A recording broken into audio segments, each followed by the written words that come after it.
Well, hello, friends, and we're so excited and delighted that we have the privilege of the Pennsylvania Avenue Baptist Church presents Conversations with Dr. Gigi.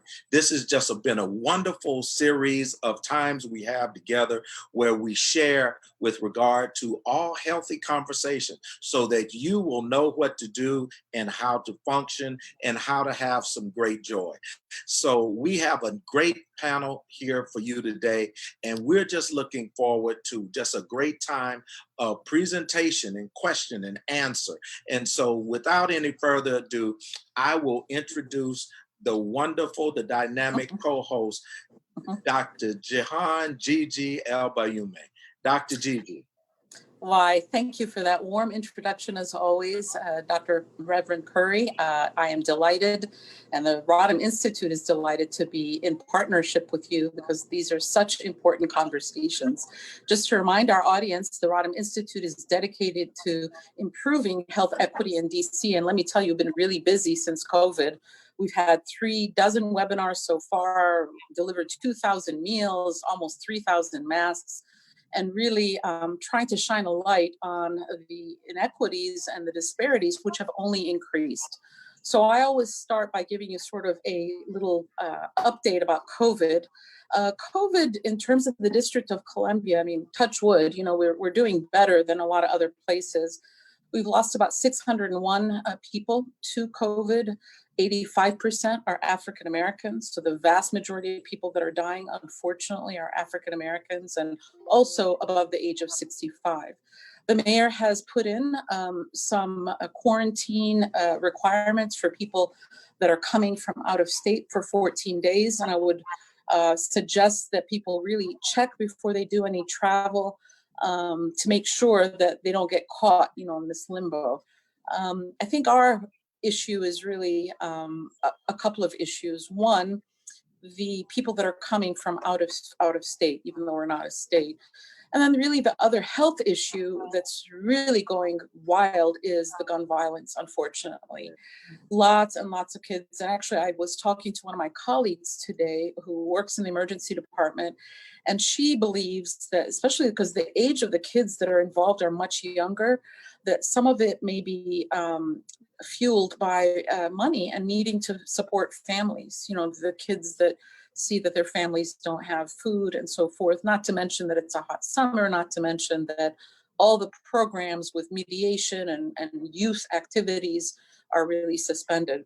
But I do want to just remind everybody of something that is very important. We have seen a plummeting in the number of people diagnosed with cancer. So that means a couple of things. We already know that people from communities of color, and specifically African-American communities, have the worst health outcomes. As a matter of fact, I don't know if you know this, Dr. Curry, but the District of Columbia has the #1 highest per capita cancer death rate in the country. And so we delay, that makes things even worse. So I just want to urge everybody out there, no matter what health condition you have, okay, whether it's diabetes, high blood pressure, heart disease, cancer, lupus, whatever you have, please, please, please make sure that you check in with your doctors. A phone call, if you can set up a telehealth visit if you're able to, great. You know, actually even showing up in person, it's actually safer to go to the doctor's office now than most any other place, because they clean it, they check us before we go in. We're just reviewing our statistics. We've had nobody get sick from coming to the clinic. So please, you know, the mammograms, don't let those tests fall behind. You know, if you notice blood in your stool, blood in your urine, you know, feel something. Actually, I diagnosed somebody over the telemedicine. She was complaining about her neck and said, oh, by the way, I feel something in my breast. It was breast cancer. So with that, I'm going to stop. But, you know, all the other health conditions do not go away with COVID. So please be a good neighbor, be a good buddy, be a good family member. Take care of yourself as well. So back to you, Reverend Curry. Well, thank you so much for sharing, Dr. Gigi. As always, you continue to enlighten us and make sure that we have the knowledge that we need to move forward. And in this conversation that we're going to have today, we're just excited to begin to talk about educational equity through pipeline programming with dealing primarily with Academy of Health Sciences. And today we have Miss Masala Kargbo, we have Miss Regina McClure, and we also have Miss Lauren Johnson, Dr. Lauren Johnson. And last but certainly not least, we have Miss Ashanti Carter, who will kick us off with a presentation that will set the context for our discussion tonight.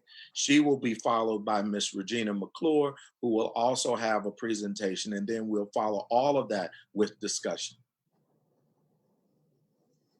Thank you so much, Pastor Curry. Let me go ahead and share my screen with you.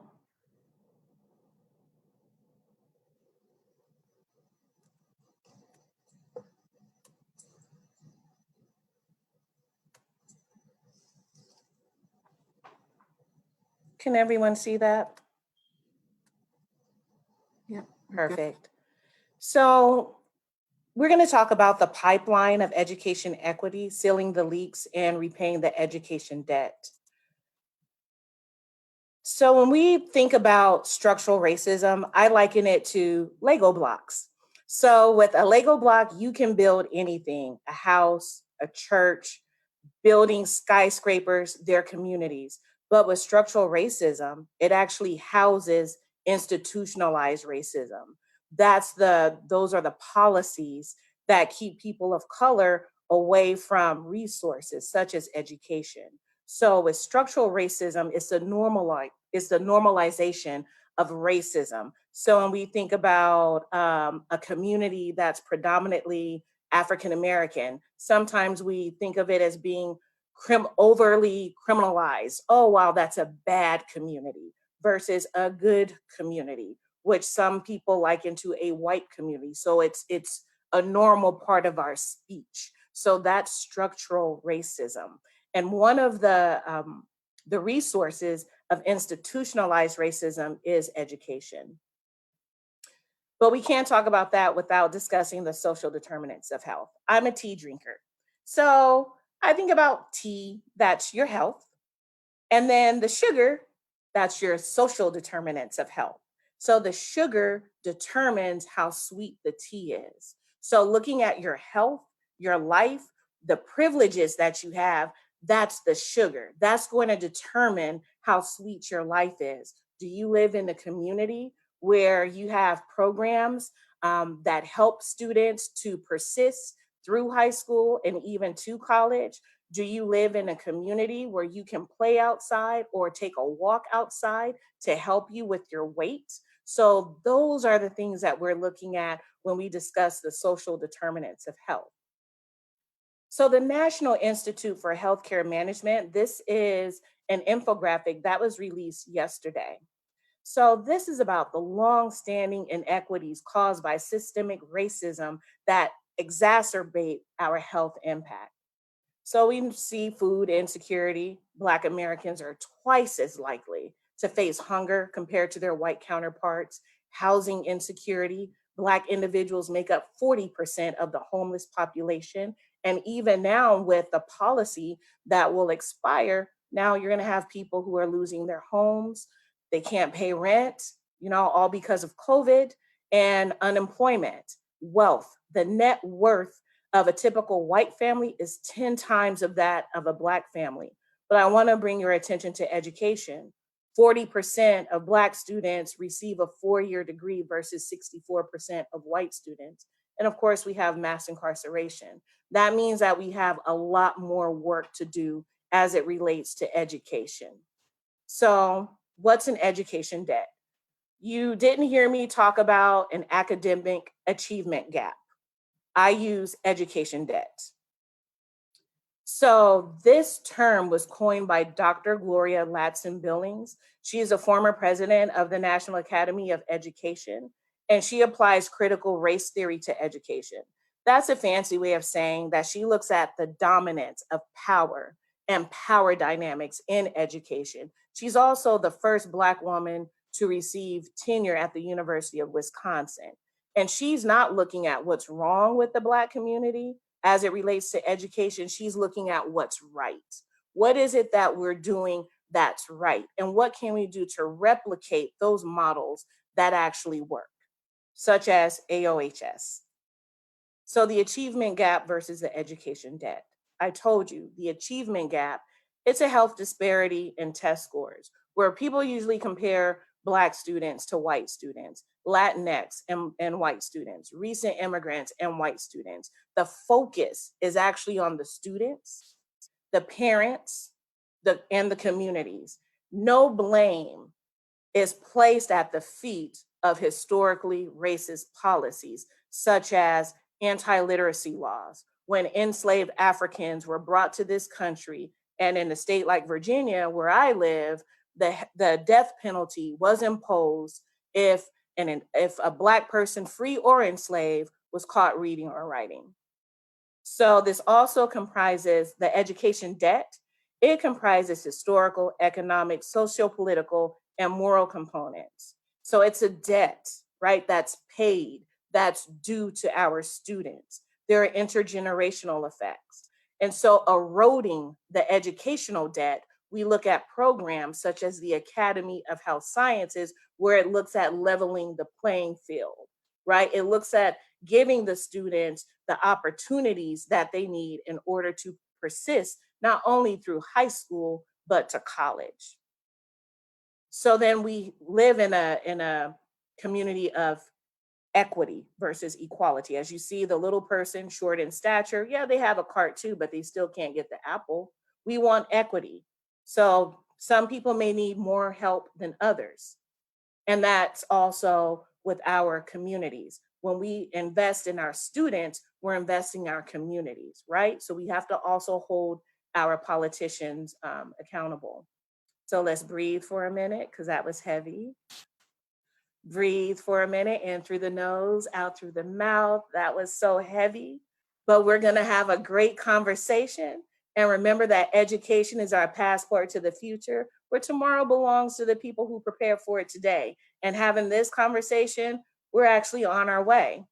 So let's keep in touch. I'm Ashanti Carter, Program Manager for the Rodham Institute. I am going to turn it back over to our esteemed moderators, Pastor Curry, Dr. Gigi, who will now turn it over to our panelists. Thank you.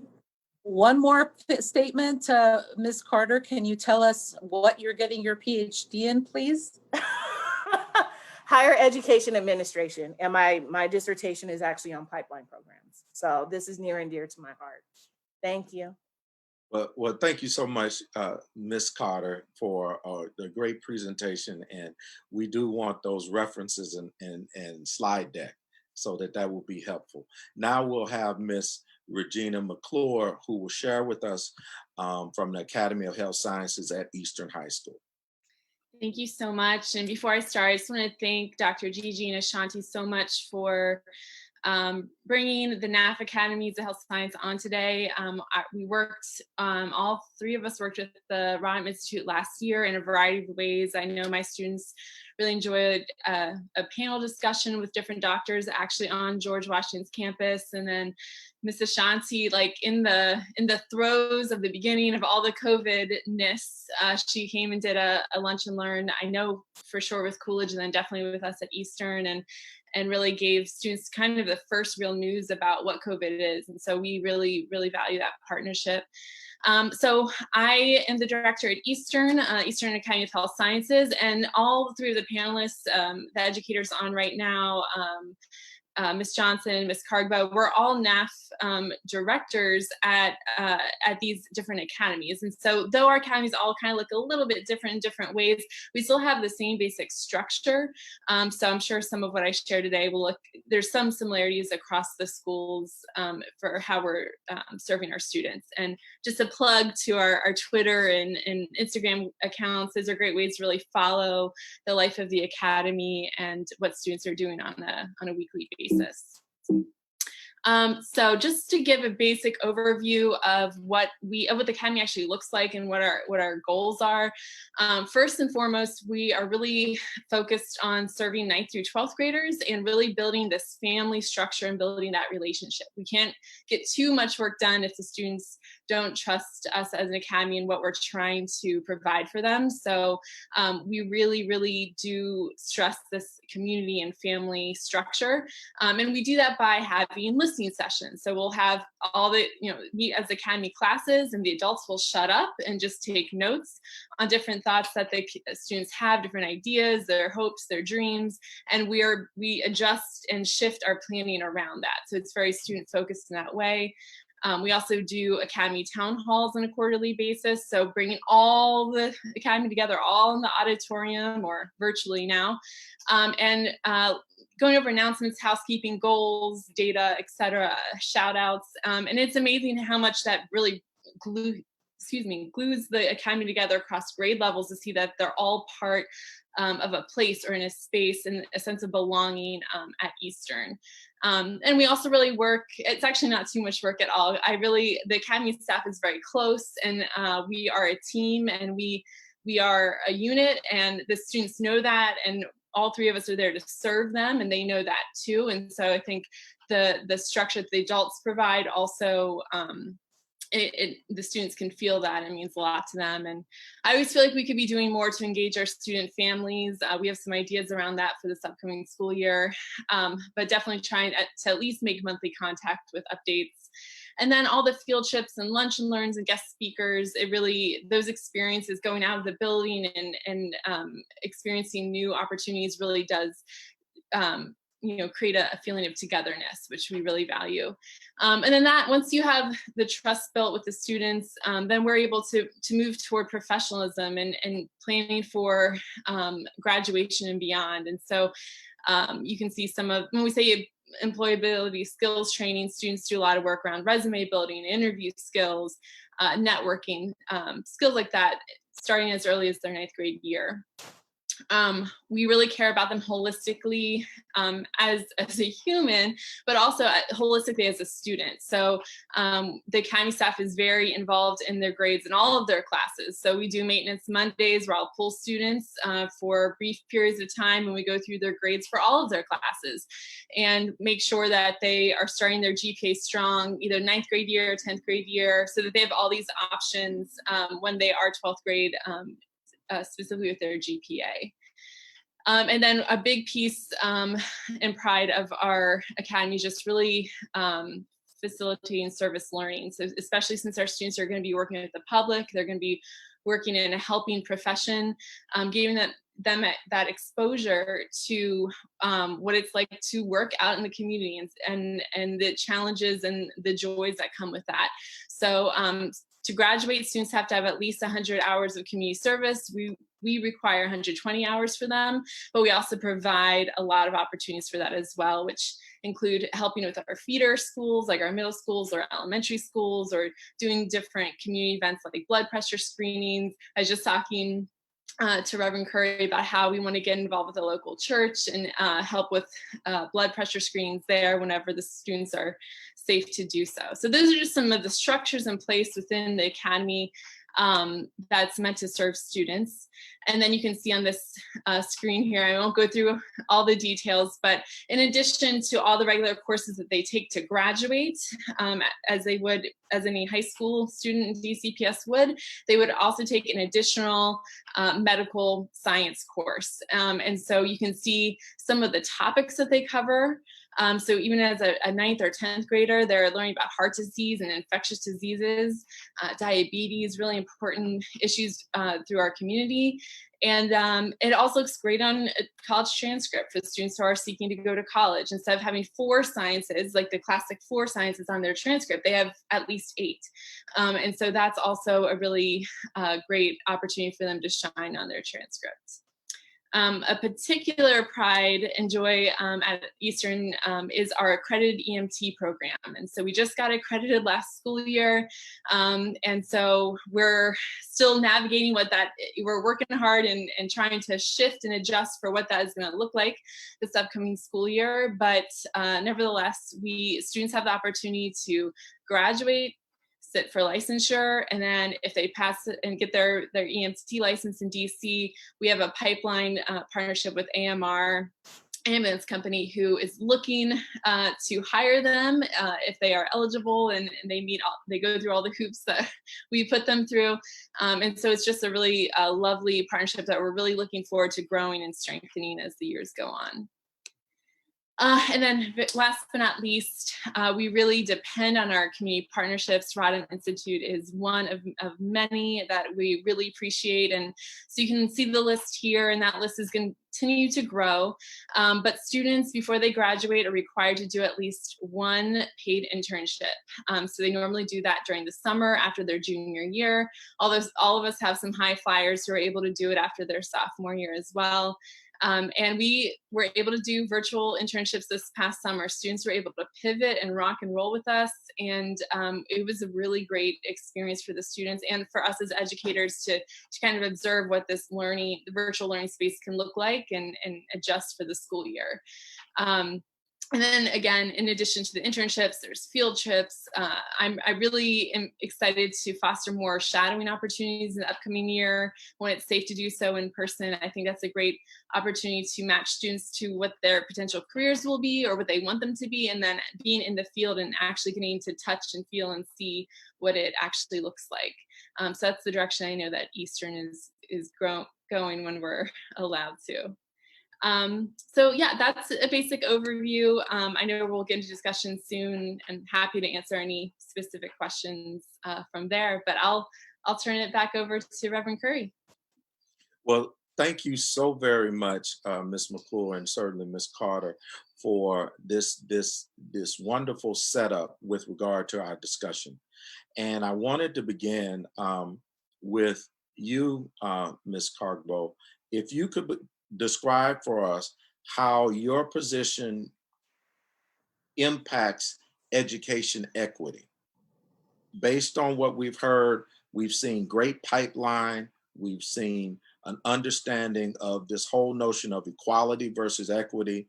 How have you processed this notion of educational equity? And, how does your position impact it? Absolutely. And I'd like to extend my thanks also to having me here again Sure. this evening. So my name is Ms. Sally Cargbo. I'm the director of the Academy of Health Sciences at Coolidge High School. And so what's unique about my background is that I went to high school it wasn't a NAF Academy, but a similar program. And I was actually able to work for an African-American doctor who owned her own practice, and I was surrounded by those professionals. And for me, that was just really eye-opening. And so to answer your question, what do I provide? Exposure is the number one factor. They have to see what it is that they can become. I just remember being in awe, seeing all these Black professionals in the medical profession, and I'm still in touch with them today, more of on a friendship level because I'm no longer in high school. So exposure, definitely, curriculum integration into our activities, and opportunities to create connections with the community through relationships so that they are able to maintain that support throughout their lifetime. Wow, thank you. Miss Johnson, would you please share, and welcome to you, in how your position impacts education equity?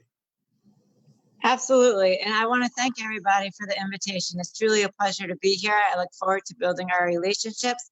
I know I've worked well with Regina in the past, and Asante, a shout out to you for speaking with our scholars back when we had classes. They truly enjoyed it. So I'm Lauren Johnson. I'm also the Upper School Academy Director at Friendship, as well as the Academy Director of our Health Sciences and also our engineering pathways. So I have my hands on all aspects of our scholars. So to specifically speak to your question is about the equity that we face. I think the one thing, in addition to Ms. Carblow was saying, the exposure, I agree that that is critical. Also keeping the high bar of expectations.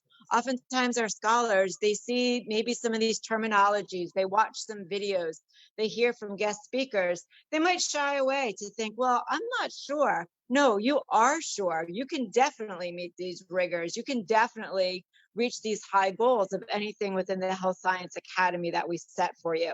So I think providing them the toolkit to be successful individually. So that's the habits of mind, that's the independence, that's the mentality that if I fail one time, I'm going to get up and I'm going to keep going. And they have that high bar set for them.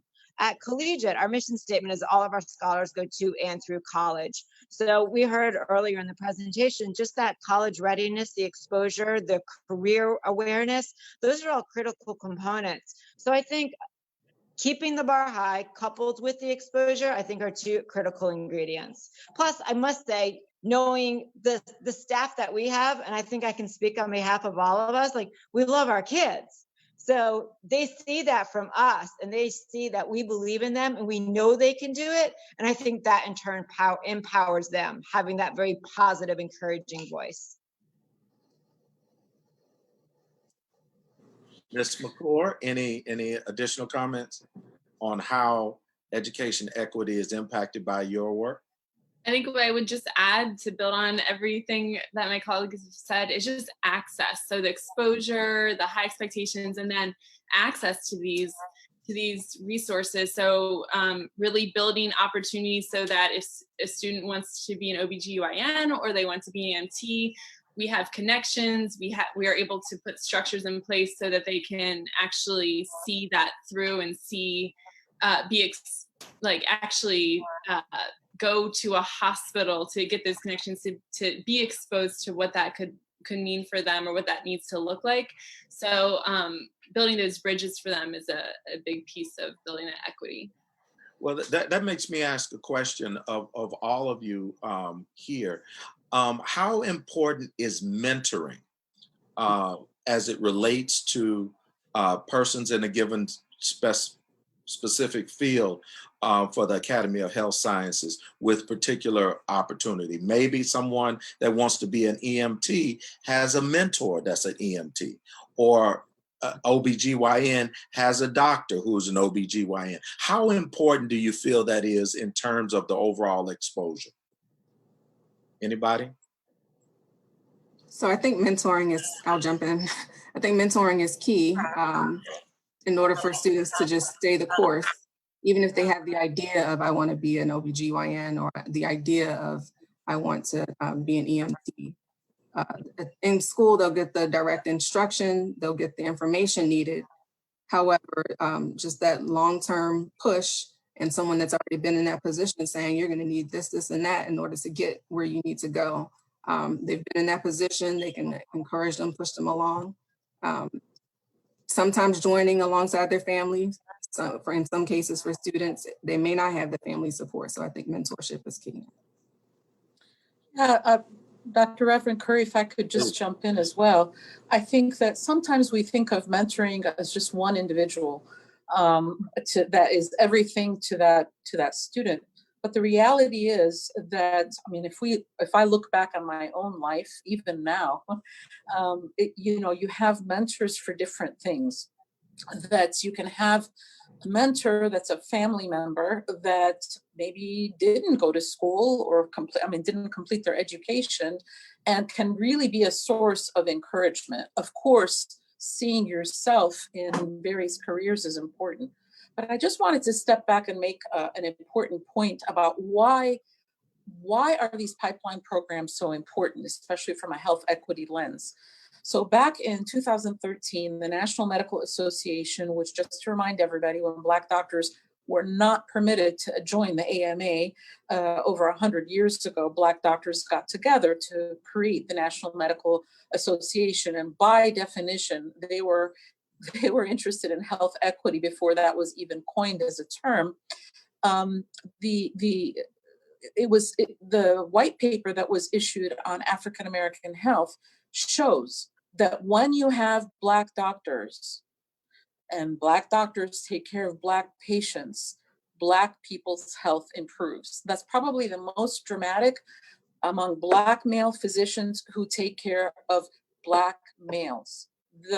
All of across the board, every single parameter improves. So one of the other things in these, experiences that the kids from Friendship or Coolidge or Eastern or others have done through these academies is that some of the comments we've gotten is like, wow, I didn't know that there was something like a radiology tech. It's also broadening their exposure. People tend to think of doctor, nurse, right? And I love being a doctor, but we're not the end all and be all. There are many other careers where people can contribute, and you don't know what you don't know. Can I add to that as well? Thank you. That was a really nice elaboration. Something else that I think is a really great focus is how we present the curriculum. So at our school, we're focusing on project-based learning. So they're not just learning about a field or a possible career or content in isolation. So the way we've actually done our scheduling this year, we have a team. So if you're in the Academy of Health Science, you also have the same English, math, and social studies teacher. So we're going to work on these cross-curricular collaborative projects. So for example, last year, we studied the Ward 7 infant mortality rate. And it was the kids, it was so relevant and so applicable. And we created a flyer and we created a public service announcement. So I think to your point of not only the exposure and the connection, but making it relevant to them as well. Like so much of this is in our backyard and you can make a difference. Yeah, well, I like to push that further. So you're making it relevant, you're gaining great exposure. And how has COVID impacted this? And what do we have to look forward to in an environment with COVID-19? Who wants to take that one on?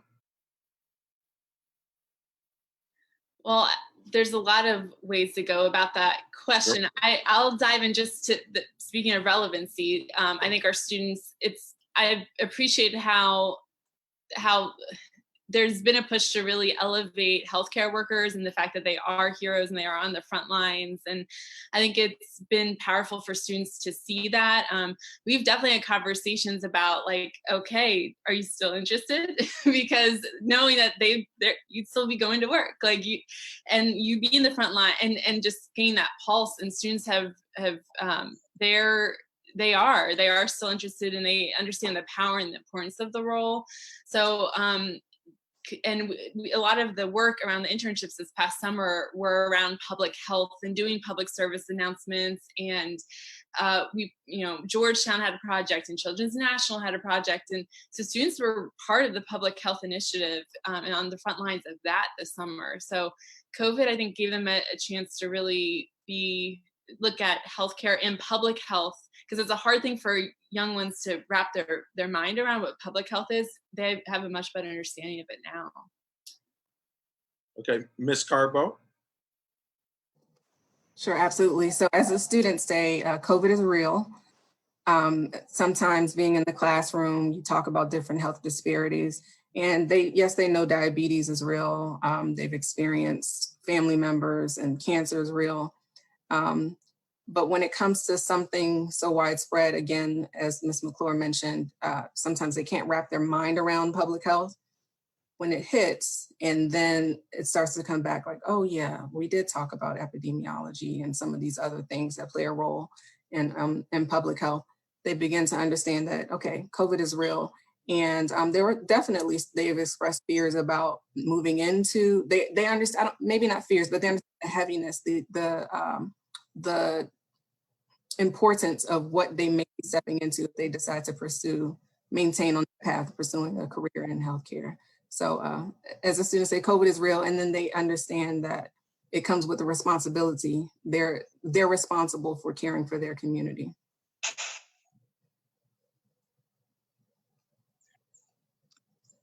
Feel free to jump in, Ms. Johnson, at any time. Oh, thank you, sir. I appreciate that.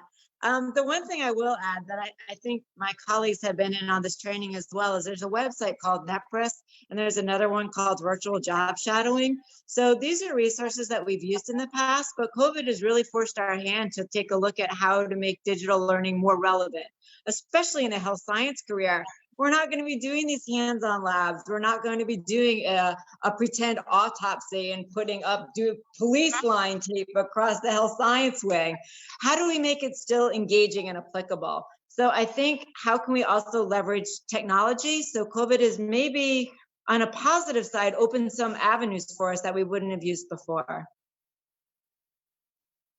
If I can also chime in, actually, the Rodham Institute just got a gift from TD Bank. And so we're going to be replicating both Dr. Curry, Reverend Curry, and my alma mater, University of Michigan's Doctors of Tomorrow program, which is really exciting.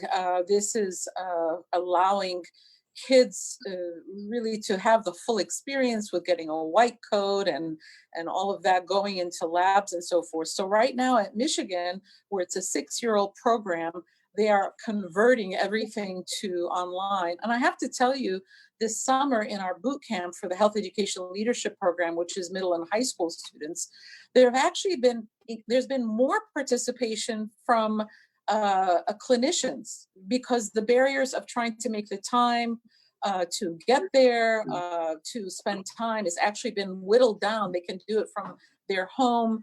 So I think that lots and lots of people have been creative to sort of make this happen. So we're very excited to launch that program, and of course to share it with all of the NAF academies. So as you say, there are some silver linings to this COVID. Nobody, of course, would ever want it, but I think it's forcing us to be creative about how we educate, because the medical schools are also having the same challenge, right? I mean, the medical students were all pulled from the clinics and the hospitals sort of during the height of COVID.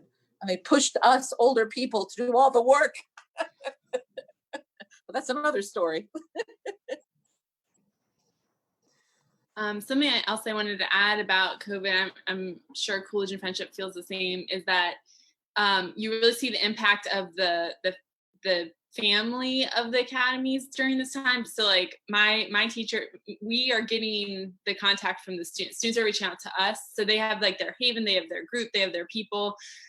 They're not, they'll go to me before they'll go to our principal or assistant principals, because we have that close relationship that we've built. And so I think in this uncertain time, and especially in the spring when we weren't sure what was happening, I was the one kind of fielding those conversations with the students. And it was great to see that intentionality of building a cohort really paid off in terms of communication. Ms. Johnson, you look like you wanted to say something. If not, that's okay. We can go. No, I think she touched on something that's critically important, and it underscores why we're all together, is the community aspect. Absolutely. So yes, we have our scholars in the building. Like, for example, I just did our parent orientation for 11th and 12th grade. And that is something we spoke about, just like the general health and safety and well-being of our scholars and our parents. So maybe we can leverage our academies of health science in this COVID times to also be information and support for families that might be challenged. I really wonder, as you start to talk about the support networks, if you could go even further to help folk like me, who I'm a local pastor, but before I was a pastor, I was a scientist, research scientist. I'm very much interested in how churches and other nonprofit organizations can be part of that support system, with online training, or with even working with young people who may have disabilities and need more special attention. How do we get involved and deal with those things? Anybody that wants to start? Ms. Cardboard. Sure, absolutely. So the help is definitely needed. The support is wanted from all community members. The same accommodations that the students with IUPs needed when we were in the building, they need them virtually, and maybe even more so. So that extended time, it may look like just community setting up tutoring, online tutoring opportunities for students to participate in. Any way that they had planned to visit the building and spend time with students, those same situations can be created virtually. Of course, the background checks and all those things, we'll have to go through the protocol to get that together, but the same support is needed. Again, Ms. McClure mentioned that students are definitely reaching out.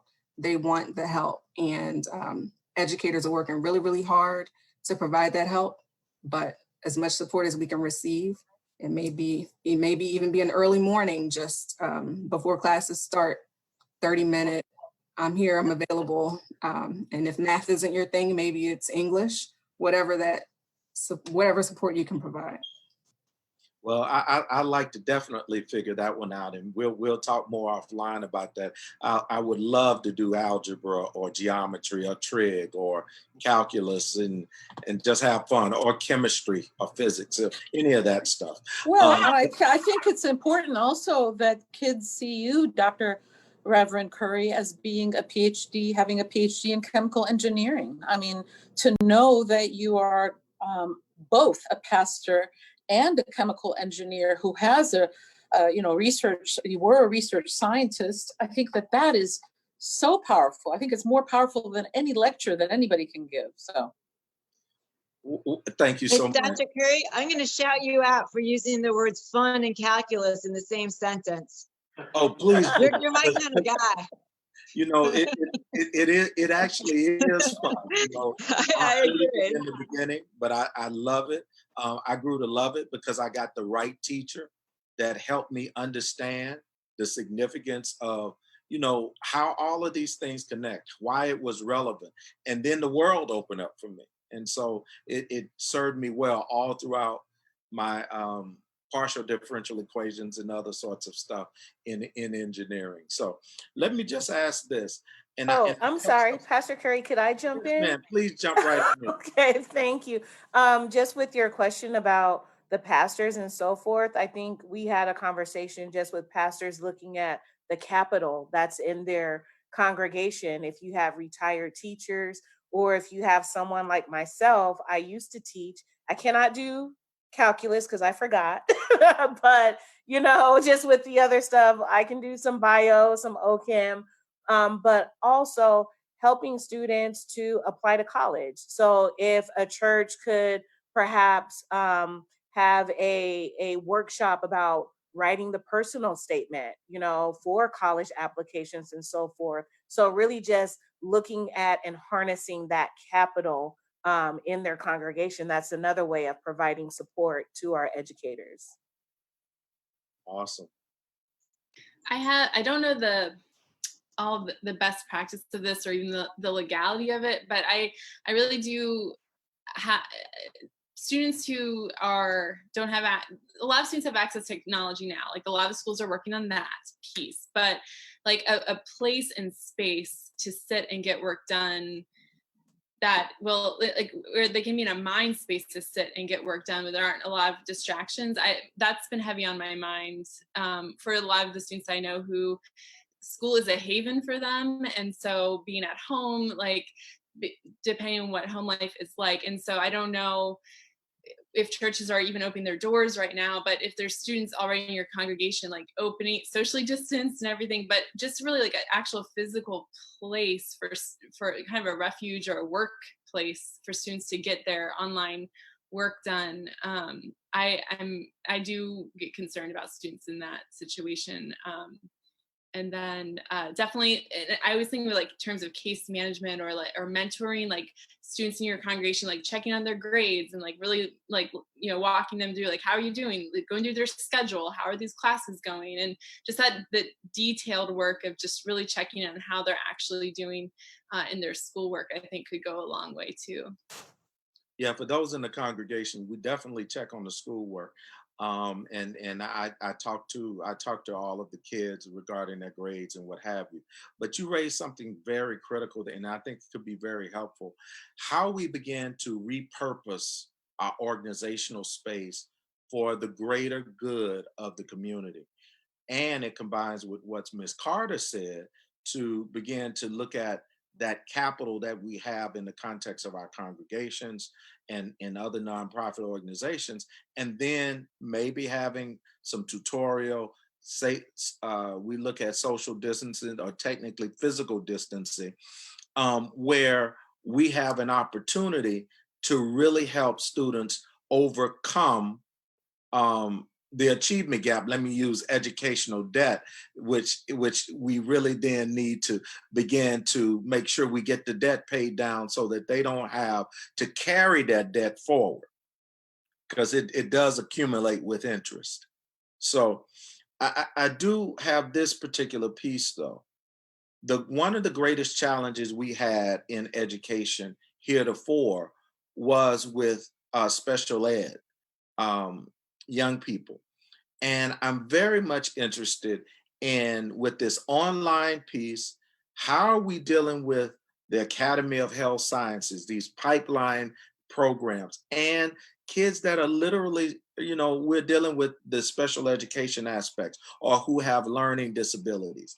What do we do so that they don't accrue more educational debt?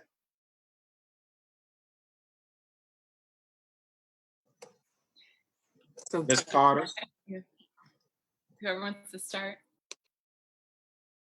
Ms. Carter, you want to start, or Ms. Johnson? No, I think Masali. Go ahead, Masali. Yeah, Miss Cargo. I'm sorry. no problem. So again, they still need accommodations and the support. Definitely bringing in everyone. We have a wellness team at Coolidge, so bringing in the school psychologist, bringing in the SPED coordinator, social workers. Again, they're direct instructors who may not have as much time to spend with them. I know that when we go into the virtual space, the same way that they can do a pull-out in the classroom, they'll have Sure. breakout rooms to support those students, to provide that one-on-one support. Again, all hands on deck. So that physical space where they can actually be quiet, as Ms. McClure suggested, but also, even if they're in that quiet space and they're not sure what to do, they definitely need to be able to reach out to someone. So providing the access, and the access may not just be the math teacher. So if there are tutors available, while it may take them 30 minutes to complete one problem that may take other students 5 minutes, that support is there, and they still continue to plug away at it. But I am proud that the Academy of Health Sciences were still able to extend internship opportunities to some of our students with who have those accommodations at different institutions around the district, NIH, Children's National. So we're still exposing them to everything, supporting them along the way, knowing that they need the support to really get there, but let them have it. Let them have the opportunities as everyone else. Wow. Ms. Johnson? Yeah, thanks. Those were great ideas that you're implementing over there. And I think to build on that, if you were to walk in a health science classroom, you wouldn't be able to pick out the SPED kids from the gen ed kids. Our job as educators is to make sure that we've leveled that playing field so everybody has equal access to it. So I oversee our English team, our electives team, and our special education team. So I work hand in hand with our SPED teachers to really break down that material into understandable chunks. So what that means is when our scholars are coming next week to pick up their material, those special education students are also getting additional anchor charts that breaks down how to do those terms. They're getting anchor charts on how to take notes. So I've equipped all our SPED kids with visuals that they will have in their own house to guide them. In addition, they have case managers. We've devised their schedule to have their case manager be their advisory teacher. So their advisory teacher will reach out to any of the core teachers if they see consistent problems. Plus, our teachers are extremely active. So they'll call the parents, we'll call the parents, we'll reach out to the students. For students that are truly struggling, I'm happy to say we've created something called a learning pod this year. So for our scholars that we know, because we've done distance learning in the spring, I did summer school over the summer, we know who they are. We've already identified them and met with the parents. Those scholars will come to our building, of course, socially distanced and it's safe, 2 days a week. During those 2 days from 9 till 2 o'clock, They will still engage in their online lessons. However, there'll be an instructor working with them to ensure they understand the content. So we've put many things in steps. I think it's a matter of breaking down the content. It's a matter of differentiating what that instruction looks like. And as Ms. Carbo was saying, it's a complete student support services. Do they need that intervention with a therapist? Do they need to speak with their counselors? What do we need to ensure that they are successful? But their success is more so, even it's equally valued as our Gen Ed population. I would never I don't see a line between what that designation is in any way, whether we're dealing with internships, work-based readiness. In fact, one of the winners of our science fair last year was someone who truly struggled academically. But what you find is when they hold on to something they're interested in, they're going to run. So what can we do to help that run? Well, that's so exciting. And I'm so glad to hear you say that. I was just hoping somebody, I tossed the ball up, hoping somebody would just dunk it, and you just did for me. So thank you, thank you, thank you for sharing that, because it is about leveling the playing field. It is about understanding what we used to say back in my day about learning styles and learning differences and challenges and all of that sort of stuff. And we want to make sure that everyone has access and opportunity. That's the space we're operating in. So that moves us toward equity. Any comments, Ms. McClure? Before Ms. McClure says anything, I just want to acknowledge the incredible amount of work that the teachers who really are the front lines, that are really, you know, there's so much focus on physicians and nurses, particularly as the front lines for the healthcare system. Of course, there are many more people in the healthcare system than just doctors and nurses, but it just seems to me that we as a society have not acknowledged the incredible and important role that teachers, educators, and everybody within the education system have played and continue to play. And actually the burdens now that, you know, at least in the District of Columbia, we've kind of have some handle on COVID, that you are now, it's almost like we're passing the baton on to you. So, you know, I can't imagine how challenging this is. Each of you are committed to your students in such a deep way. You're not looking at them just as sort of numbers, but rather as whole human beings. You're doing whole care. You are looking at their families, you know, whatever else they need. What can we do for you? I mean, that's a lot, because you're the ones that are taking care of the kids. What can we do?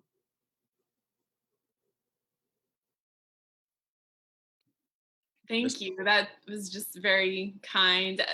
I think I've known Cargo for years now, and I've gotten to know Miss Johnson, which is lovely. But when you are doing what you love and you're passionate about, it doesn't feel like work because you love it. So I think in your partnerships at Rodham Institute, making our jobs easy in terms of partnering and scheduling, work-based learning, and here, like that ease of connection, communication, scheduling, it just goes a long way. And quality programming, it goes a long way. And I know Mrs. Shanti mentioned there might be internship partnerships in the future, possibly, hopefully, and things like that. That's what we need, just more of those like really concrete connections, partnerships, so we can build it out for the babies. Like that's, at least for me, just your kind words mean a lot, but also just that partnership is what we need.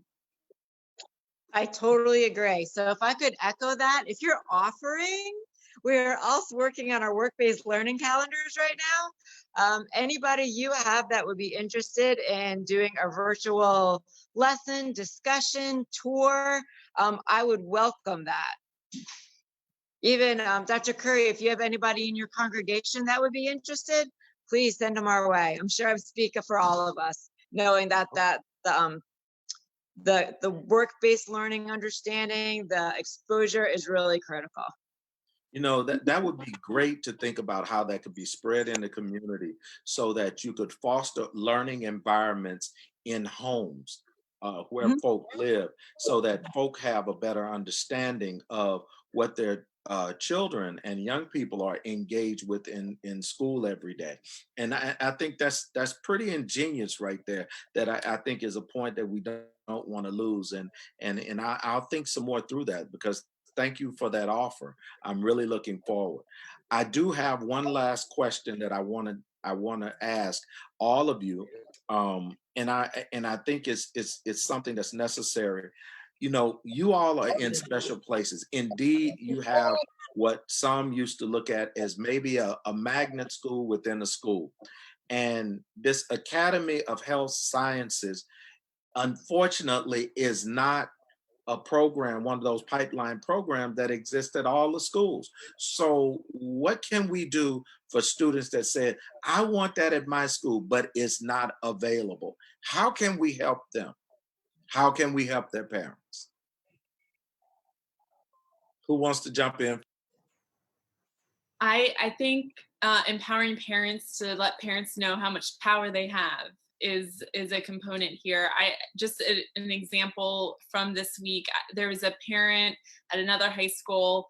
I have an engineering connection separate from the health sciences, and she emailed me to get her connected with a nonprofit, to bring that nonprofit to her school. So this is a school that's not related to me in any way, but this nonprofit is wonderful. Engineering Tomorrow, I'll plug them, but they do great work with students. And so hopefully I know that they'll connect. And so so that could be brought in. So it won't be a full academy, but having this engineering nonprofit come in and work with her school, that's a parent doing that work.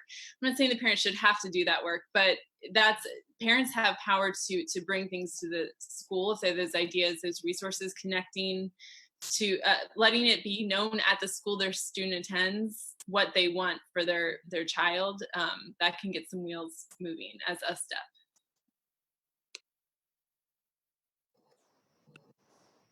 And just to add on to that, I am happy that the district is expanding the number of academies that are available so that there is at least one academy in each ward at the high school level.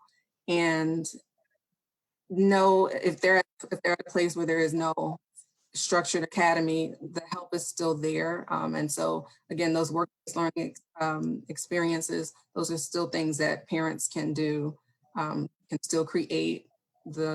I would say when you ask how can the community become involved?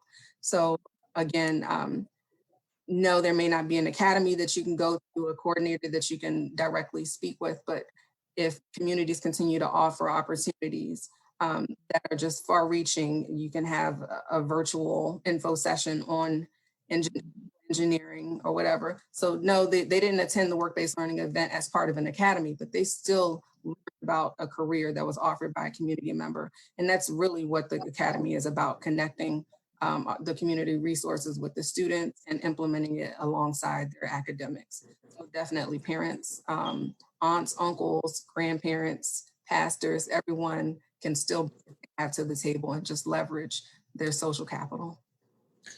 Reverend Curry, if I could just jump in, what Rodham is working on, and we may be getting a gift from Microsoft, is to create a web-based platform which extends our work called Pathways for All to Health Careers, Path C, where any child, parent, teacher, counselor, adult can go learn about a particular career.